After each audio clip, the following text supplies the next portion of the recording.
Assalamualaikum warahmatullahi wabarakatuh. Perkenalkan, nama saya Muhammad Yusuf dari kelas D4 TI kelas 3A.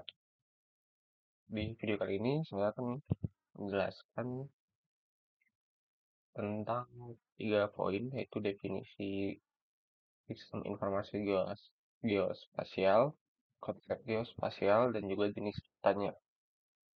Oke, langsung kita mulai ke yang pertama. Nah, kita masuk ke definisinya dulu. Dari namanya sistem informasi geografis itu terdiri dari 3 kata, yaitu ada sistem, informasi, dan geografis.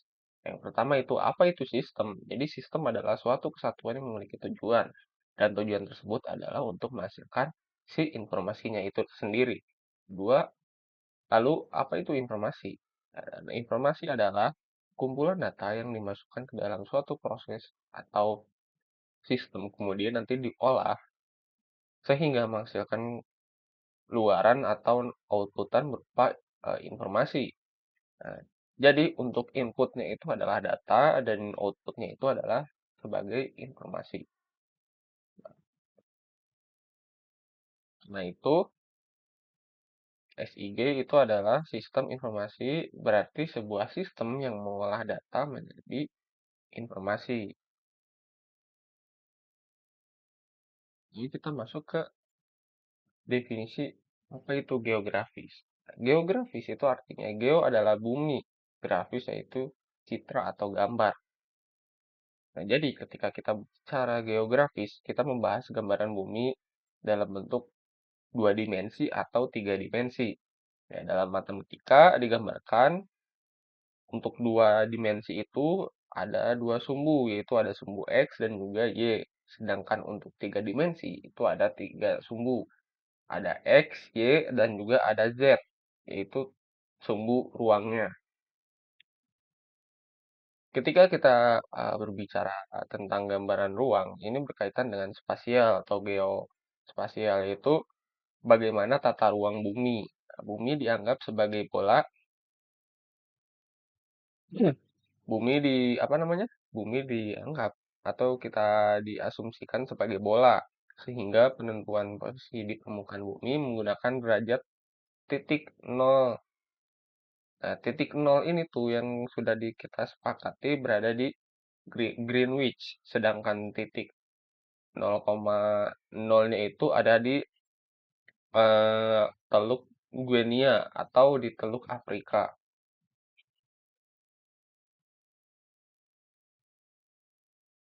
Terus untuk persebaran derajatnya itu garis khatulistiwa itu dari 0 hingga ke 180 derajat ke kanan itu positif, sedangkan ke kirinya itu negatif. Lalu untuk apa namanya? Untuk ke bawahnya itu 9 ke atasnya itu apa namanya? 90 derajat, sedangkan ke selatannya itu minus 90 derajat. Jadi kurang lebih seperti ini ya untuk koordinat geografis. Lalu kita masuk ke jenis data geospasial. Nah, jadi data geospasial itu dibagi menjadi 2 jenis.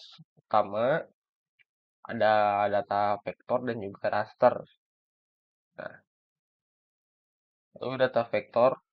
Kita masuk dulu ke penjelasan data vektor. Jadi, data vektor itu terdiri dari poin atau titik. Terus ada line atau garis, dan juga ada poligon, yaitu bentuknya area ya. Contohnya, kayak misalkan titik kota Bandung atau titik kota Jakarta. Terus untuk garis lain juga atau garis jalan dan juga ada area bangunan. Biasanya dia dipakai dalam bentuk poligon ya atau pulau. Nah, format yang apa namanya? Format yang paling umum digunakan untuk data vektor itu biasanya SHP, shape file SRI ya.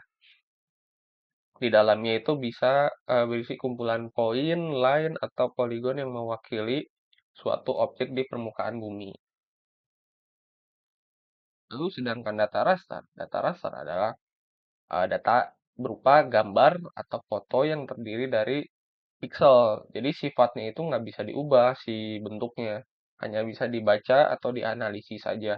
Kayak contohnya eh, citra satelit itu ada Landsat, Sentinel, Google Earth, terus ada apa namanya? Ya contohnya foto udara nih Pak. Peta ketinggian warnanya itu ada hijau, kuning, jingga.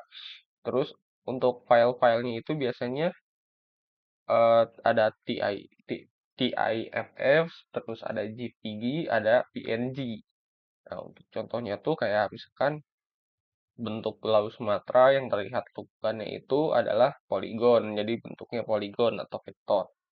Tapi warna-warna ketinggian seperti hijau, kuning, jingga itu adalah data raster. Nah, intinya data raster itu berupa gambar yang bisa menggambarkan atau ada citranya gitu, bisa tak warna, foto udara, kayak gitu. Dan untuk formatnya ini ya, ada TIFF, ada JPG, ada PNG. Jadi, eh nah seperti ini ya. Ini contoh penerapannya. Polygon biasanya pulau, vektor, warna ketinggian itu raster. Dan ini contoh aplikasinya ya, ada Google Earth, Landsat.